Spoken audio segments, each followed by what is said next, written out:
अस्सलामुअलैकुम, मैं हूं फैसल तारड़। आज 28 सितंबर 2021 है और आज दिन है मंगल का। इस वीडियो के अंदर हम मिडिल ईस्ट के हवाले से बात करेंगे और बाकी अफगानिस्तान के हवाले से या कुछ दीगर खबरें भी आपके सामने रखूंगा। सबसे पहले हमने बात करनी है ईरान और सऊदी अरब की।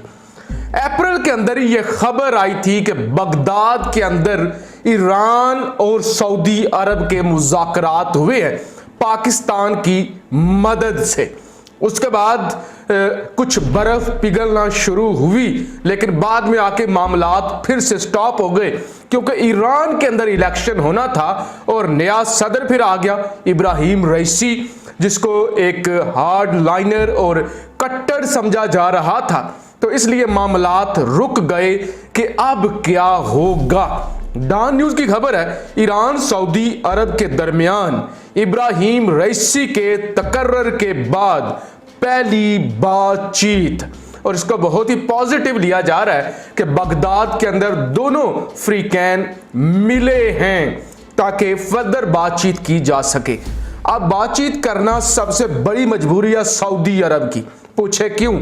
वजह यह है कि 6-7 साल से जंग चल रही है यमन के अंदर। सऊदी और सऊदी अरब की जो कोलिशन फौज है वो लड़ रही है हौसी बागियों के खिलाफ और अभी तक वो कामयाब नहीं हो सके, और यमन पर अभी भी जो भारी कंट्रोल है वो हौसियों ही का है, और वो आए रोज कभी अबा पर कभी किसी जगह पर अटैक भी कर देते हैं।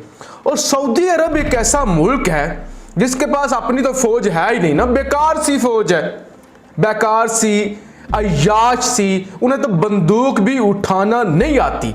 तो सऊदी अरब ने अपना सारे का सारा दिफा दिया हुआ है ठेके पर, और पैसों से कभी फौजें नहीं चला करती।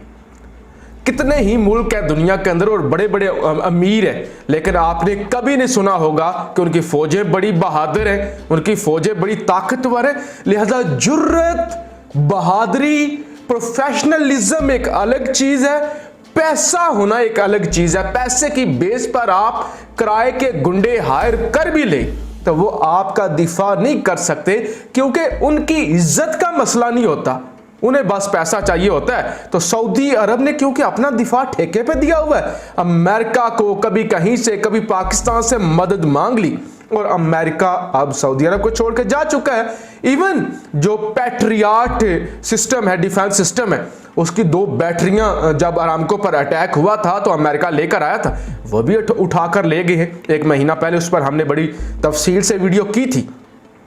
तो अब सऊदी अरब फंस चुका है। देखिए ना, अमेरिका का असर रसूख था खित्ते के अंदर, अफगानिस्तान के अंदर, अब वहां से भी अमेरिका निकल गया। तो अब सऊदी अरब को कोई उम्मीद नजर नहीं आती। सऊदी अरब इसराइल के साथ ताल्लुकात चाहता है, लेकिन मसला यह है कि सऊदी अरब से जो उम्मत मुसलमान की सऊदी अरब के पास चौधराहट है वो हाथ से निकल जाएगी, लोग गालियां देंगे। यूएई की बात हो रहा है, लेकिन सऊदी अरब के मामले में उम्मत मुसलमान जो है उसका बड़ा सख्त रिएक्शन आएगा। लिहाजा अब खित्ते के हालात बदल रहे हैं। रूस, चीन, पाकिस्तान की तो आप देख ही रहे हैं, हर मामले में तीनों मुल्क, रूस, चीन, पाकिस्तान, और ईरान भी जाहिर है, ईरान के अंदर भारी इन्वेस्टमेंट है चाइना की, तो ईरान भी हमारे साथ है इस सारे मामले के अंदर।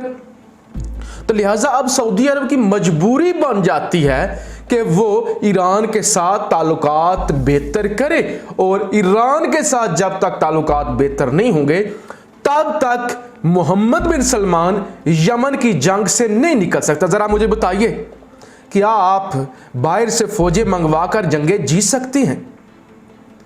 अमेरिका 20 साल पहले आया था अफगानिस्तान, और 40 मुल्क और भी साथ लेकर आया था, नहीं जीत सका, अरबों खरबों डॉलर लगा दिए।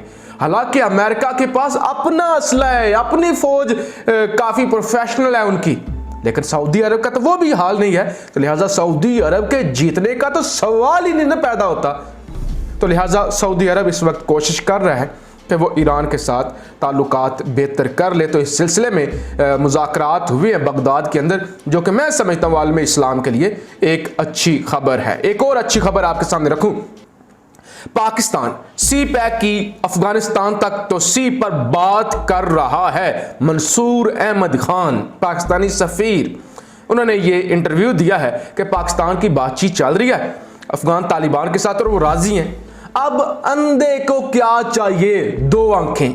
किसी भूखे से किसी ने पूछा था 2 और 2 कितना होता है यार, उसने कहा था 4 रोटियां। तालिबान इस वक्त मैशत का बुरा हाल है, जाहिर है दुनिया तस्लीम नहीं कर रही, जंग ज़दा मुल्क है और वैसे भी चीन और पाकिस्तान के साथ उनका अच्छे रिलेशंस है, तो तालिबान क्यों नहीं चाहेंगे कि उनके मुल्क के अंदर इन्वेस्टमेंट आए, उनके मुल्क के अंदर अमन हो, तजारत हो, सी पैक का हिस्सा बने। तो तालिबान ने तो रजामंदी का इजहार किया हुआ है। अब सेंट्रल एशिया बड़ा खुश है, ये जो ताजिकिस्तान, उज्बेकिस्तान, कजाकिस्तान, आज़रबाईजान, ये बहुत खुश है, इवन रशिया भी, कि अफगानिस्तान के अंदर अमन हो, क्योंकि वो लैंडलॉक कंट्रीज हैं, उनके साथ समंदर नहीं लगता, कोई मेजर पोर्ट नहीं लगती, तो हम वहां से अफगानिस्तान और ग्वादर के जरिए बिजनेस कर सकें। तो ये पाकिस्तान की बातचीत शुरू हो चुकी है इस मामले पर। बहुत जल्द जो रोड्स हैं और बाकी जो इंफ्रास्ट्रक्चर है उसकी तामीर का आगाज हो जाएगा। आप जी एक और खबर, ईरानी जोरी प्रोग्राम ने तमाम हदें पार कर ली हैं। इस्राएली वज़ीर आज़म, कल जी इस्राएली वज़ीर आज़म ने रात को निफ्ताली बेनेट ने अक़वाम मुत्तहिदा के अंदर किया है खिताब। निफ्ताली बेनेट ये कहता है कि दुनिया इग्नोर कर रही है, दुनिया इसको सीरियस ले रही है, नहीं ले रही, दुनिया थक चुकी है ईरान पर बात कर करके, लेकिन हम नहीं थके, हम नहीं थके, हम आखिरी दम तक मुकाबला करेंगे ईरान का और कभी भी ईरान को जोरी हथियार नहीं बनाने देंगे, कभी भी, चाहे जो भी हो जाए। और वो कहते हैं कि ईरान ने तमाम हदें पार कर ली हैं, यानी यूरेनियम की अफजूदगी से लेकर सारे जो मामलात होते हैं, ईरान इतना नाजुक मोड़ पर पहुंच चुका है कि तकरीबन वो एटम बम बना चुका है। लेकिन इस्राइल कहता है कि पूरी दुनिया भी छोड़ जाए, पूरी दुनिया भी थक जाए, हम नहीं थकेंगे, हम ये इजाज़त नहीं देंगे ईरान को कि वो एटमी हथियार बनाए, क्योंकि अगर वो एटमी हथियार बना लेता है तो वो हमारे लिए ख़तरा है। तो अक़वाम मुत्तहिदा के अंदर भी ईरान ईरान ईरान करता रहा है। आपने देखा था ना, एक क्लिप चलती है नेतन्याहू की कि आपके 3 बड़े खतरे क्या है, 3 बड़े खतरे। वो कहता है Iran, number 2 Iran, number 3 Iran. तो ईरान ने जी उन्हें अच्छी तरह से तुन के रखा हुआ है। एक और खबर आपके सामने रखूं, तालिबान ने दाढ़ी मूंढने और ख़वातीन के स्मार्टफोन इस्तेमाल करने पर पाबंदी की तरदीद कर दी। अब जी ये बड़ा ड्रामा चला हुआ है, हर रोज़ जी कोई अफवाह उठती है, तालिबान ने ये कर दिया, तालिबान ने ये कर दिया, एक एक डिटेल पर जी फोकस किया जाता है, फलां के बारे में क्या होगा, फजूल गुफ्तगू। तालिबान को इस वक्त चाहिए कि आलमी लेवल पे उन्हें एक्सेप्ट किया जाए, सफारती ताल्लुकात उनके बने, मुल्क है जंग ज़दा, उसके अंदर कंस्ट्रक्शन हो, उसके ताल्लुकात हों, इन्वेस्टर्स आएँ, मुल्क को भूख से निकालें। ये मसले हैं तालिबान के। और लोग फजूल छोटे छोटे मसले जी, कोई दाढ़ी मंडवाना चाहे, कोई टीवी देखना चाहे, कोई अखबार के अंदर काम करना चाहे, कोई जो है फैशन करना चाहे, कोई फलां कोई स्मार्टफोन इस्तेमाल करना चाहिए, ये अजीब बात है। बगदाद के अंदर दुनिया के बड़े बड़े आलम इस बात पे गुफ्तगू कर रहे थे जब हलाकू खान ने हमला किया था कि एक सुई की नोक पर कितने फरिश्ते बैठ सकते हैं, फजूल गुफ्तगू। और हलाकू खान आया था, उसने सब कुछ तबाह कर दिया था। तो लिहाजा तालिबान को क्या लगे जी दाढ़ी मंडवानी चाहिए। देखिए, किसी भी मुल्क के कल्चर के लिहाज से, किसी भी मुल्क के कल्चर के लिहाज से, रवायात के लिहाज से एक ड्रेस कोड होता है।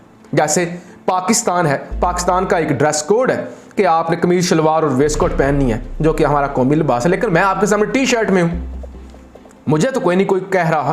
लिहाजा एक माकूल, किसी भी मुल्क का होता है ना कि एक माकूल लिबास, मुनासिब लिबास, कि आप उसमें फहाश, उस आपके ड्रेस की वजह से सोसाइटी पर नेगेटिव इंपैक्ट ना हो आपके कल्चर पर।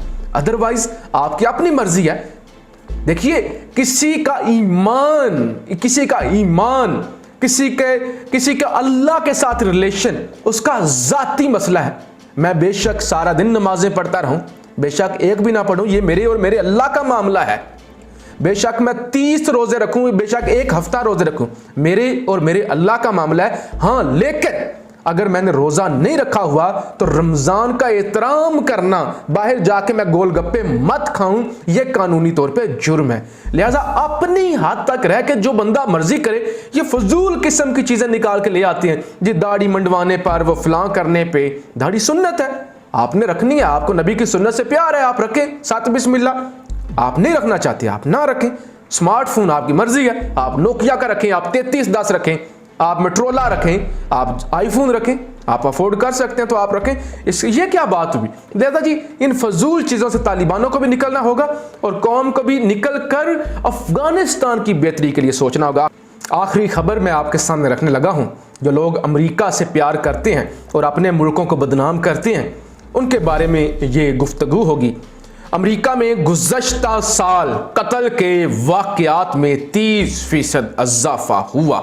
FBI, अमेरिकन एजेंसी है जी, FBI खुद कह रही है अपने मुल्क के बारे में कि गुज़श्ता साल पिछले सालों के मुकाबले में 30% कत्ल में, चोरी डकैती को छोड़ दें, जो जख्मी हुए हैं उनको छोड़ दें, और 2020 के अंदर 2019 के मुकाबले में 2020 के अंदर FBI के मुताबिक अमेरिका में गुज़श्ता साल 21,500 कत्ल हुए।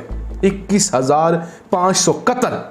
और पाकिस्तान में एक हो जाए तो कहते हैं कि ये रहने के काबिल नहीं है मुल्क, यहाँ पे ये हो जाता है। तो अब अमेरिका के बारे में तो कोई नहीं कहेगा। मसला ये है कि तुम लोग अपने मुल्क का गंद उछालते हो और पॉजिटिव हजारों चीजें हो तो एक चीज तुम्हें नेगेटिव नजर आती है, वो लोग अपनी पॉजिटिव चीजें सामने रखते हैं, हालांकि वो पूरी दुनिया के अंदर मार कुटाई करते हैं। अपने मुल्क के अंदर भी इतने क्राइम है, इतना रेप है, इतनी चोरियां, इतने मर्डर है, लेकिन वो दुनिया के सामने ये चीज़ें नहीं रखते। लेकिन अब रिपोर्ट आई है कि 30% इजाफा हुआ है अमेरिका के अंदर, जिन्हें आप मुहज़्ज़ब कौमें कहते हैं, और सिर्फ 2020 के अंदर 21,500 कत्ल हुए हैं अमेरिका के अंदर, जहां आप कहते हैं कि रूल एंड लॉ है, कानून की हुक्मरानी है, और ये रिपोर्ट हुए हैं। कितने ऐसे होंगे जो रिपोर्ट नहीं हुए होंगे?